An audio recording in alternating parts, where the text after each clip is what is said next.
है ईमान वालों, तुम भी रसूल पाक पर दरूद पढ़ो। दरूद का पढ़ना रसूल पाक सल्लल्लाहु ताला अलैहि वसल्लम के करीब कर देगा। अल्लाह के रसूल ने इरशाद फरमाया, जो बंदा मुझ पर दरूद पाक पढ़ता है वो मेरे करीब हो जाता है, मेरे नजदीक हो जाता है।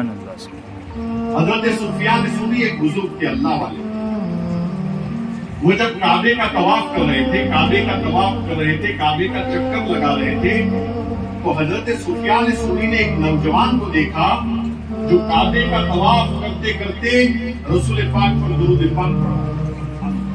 हजर अस्वद के पास पहुंचा तो दरूद पाक, मकाम इब्राहिम के पास पहुंचा तो दरूद पढ़ रहा है, मीज़ान रहमत के पास पहुंचा तो दुरूद पढ़ रहा है, रुकने शामी के पास पहुंचा तो दुरूद पढ़ रहा है, रुकने ईमानी के पास पहुंचा तो दुरूद पढ़ रहा है, काबे के दरवाजे के पास पहुंचा तो दुरूद पढ़ रहा है। हालांकि काबे का जो तवाफ होता है वो अलग अलग जगह पर अलग अलग पढ़ने की दुआएं कि हजर अस्वद के पास पहुंचो तो ये दुआ पढ़ो, मकाम इब्राहिम के पास ये दुआ पढ़ो, हकीम के पास जाओ तो ये दुआ पढ़ो। लेकिन सुफियान सूरी देखे कि ये बंदा पूरे तवाफ में सिर्फ रसूल पाक पर दुरूद पढ़ा। जब तवाफ खत्म हुआ तो उस बंदे को, उस नौजवान को हजरत सुफियान सूरी ने पकड़ लिया। ए शख्स, मैंने ये देखा कि तू काबे का तवाफ करते करते हर जगह पर दुरूद पढ़ रहा है, क्या तुझे दुआएं नहीं आती? तू इतनी दूर से हज करने के लिए आया, काबे के तवाफ के दरमियान क्या क्या दुआ पढ़नी है तुमने याद नहीं किया, तुमने सीखा नहीं? वो नौजवान कहता है कि हाँ मुझे सब याद है कि हजर अस्वद के पास कौन सी दुआ पढ़नी है, रुकने यमानी के दरमियान कौन सी दुआ पढ़नी है, मकाम इब्राहिम के पास कौन सी दुआ पढ़नी है। फिर वो दुआ के बजाय सिर्फ दरूद क्यों पढ़ रहा है? का दरूद इसलिए पढ़ रहा हूं, इसके पीछे एक वाकया छुपा हुआ है। उस वाकये ने मुझे दरूद पाक पढ़ने पर मजबूर कर दिया है। मैं चाहता हूं मेरी जिंदगी का हर लम्हा दरूद पाक पढ़ने में गुजरे।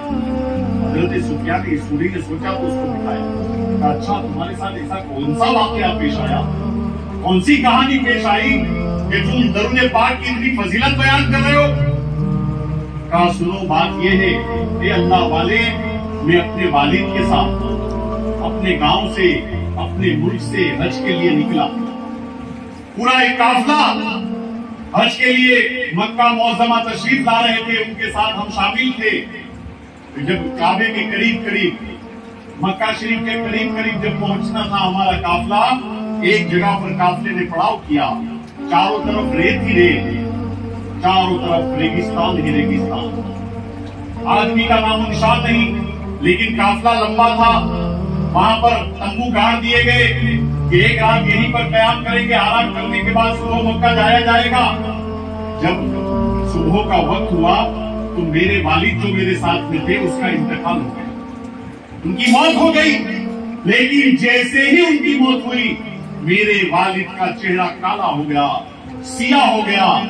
ऐसा लग रहा था कि मेरे वालिद के ऊपर लानत बरस रही है। जब काफिले वालों ने ये मंजर देखा तो हम दोनों को छोड़ करके काफिला रवाना हो गया कि कहीं ऐसा ना हो इस गुनहगार बंदे की वजह से हमारे प्रति अज़ाब आ जाए।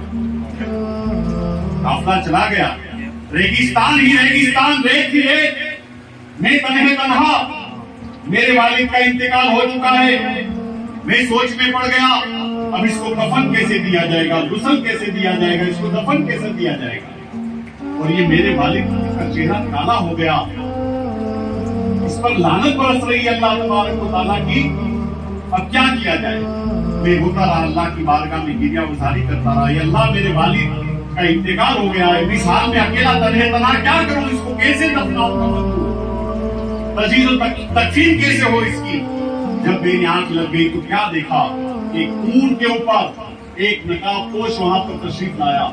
नकाबपोश ऊंट से नीचे उतर करके मेरे करीब आया और करीब आकर के कहता है, ए नौजवान बता क्या हाल है? आप देखते नहीं, ये मेरे वालिद थे, मेरे बाप थे, इसका इंतकाल हो चुका है, इसका चेहरा काला हो गया, इस पर लानत बरस रही है, काफिला मुझे छोड़ करके चल बसा है। अब मेरे वालिद का कफन दफन कौन करेगा, उसको गुस्ल कौन देगा और उसको कब्र में कौन उतारेगा? तो वो नकाबपोश कहता है, ए नौजवान, तुझे घबराने की जरूरत नहीं है, परेशान होने की जरूरत नहीं है। कहा क्यों? कहा खैर।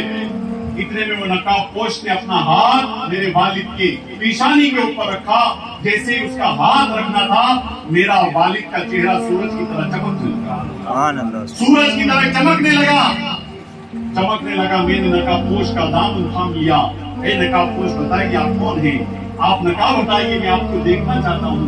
ये मेरे वालिद के ऊपर जो लानत बरस रही थी, आपने हाथ रखा, मेरे वालिद का चेहरा चमक उठा। बात क्या है? वो नकाबपोश ने अपना नकाब उठाया और कहा, तू मुझे नहीं जानता, तू जिसका कलमा पड़ता है वो नबी आखिरी ज़माना रसूलुल्लाह हूँ। मैंने आपके पांव पकड़ लिए और कहा, बताओ मेरे वालिद के ऊपर ये लानत क्यों बरस रही थी? कहा, लानत इसलिए बरसी कि तेरा वालिद बड़ा गुनहगार था, खुदा का नाफरमान था, शराब का पीने वाला था, जुआ खेलने वाला था, रंडीबाजी करने वाला था, न कभी नमाज पढ़ी, न कभी उसने रोजा रखा, न ज़कात दी, न कभी उसने खैरात किए, लोगों को सताया, न माँ बाप की खिदमत की। इतना बड़ा गुनहगार था। इसलिए जब उसकी मौत हुई तो अल्लाह तबारक व तआला ने उस पर लानत बरसाई। कहा, ये तो ठीक है, मैं भी जानता हूँ कि मेरा वालिद बड़ा गुनहगार था, लेकिन आपने इतनी ज़हमत क्यों उठाई? मेरे वालिद के लिए आप खास यहाँ पर तशरीफ लाए और आपने अपना दस्ते मुबारक रखा। इसकी वजह क्या है? कहा, इसकी वजह यही है कि तेरा वालिद बहुत बड़ा गुनहगार था, खुदा का नाफरमान था, लेकिन एक उसमें अच्छी आदत थी कि रोजाना सोने से पहले मुझ पर 500 बार दुरूद पाक पढ़ा। सुभान अल्लाह, सुभान अल्लाह। ये दरूद पाक की बरकत की वजह से दरूद पढ़ना मुझे पसंद आया और मेरे करीब हो गया। मैंने अल्लाह से दुआ की कि गुनहगार जरूर रहे, बदकार जरूर रहे, लेकिन मेरे नबी पर ये दरूद पढ़ करके सोता ही था, इसलिए अल्लाह तो इसकी गलती को माफ कर दे। लिहाजा अल्लाह ने लानत हटा करके उस पर रहमत की बारिश नाज़िल कर दी। कहा, या रसूलल्लाह, अब मैं तो कंधे तन्हा हूँ, इसको कफन कौन देगा, इसको गुस्ल कौन देगा? कहा, घबराने की जरूरत नहीं है।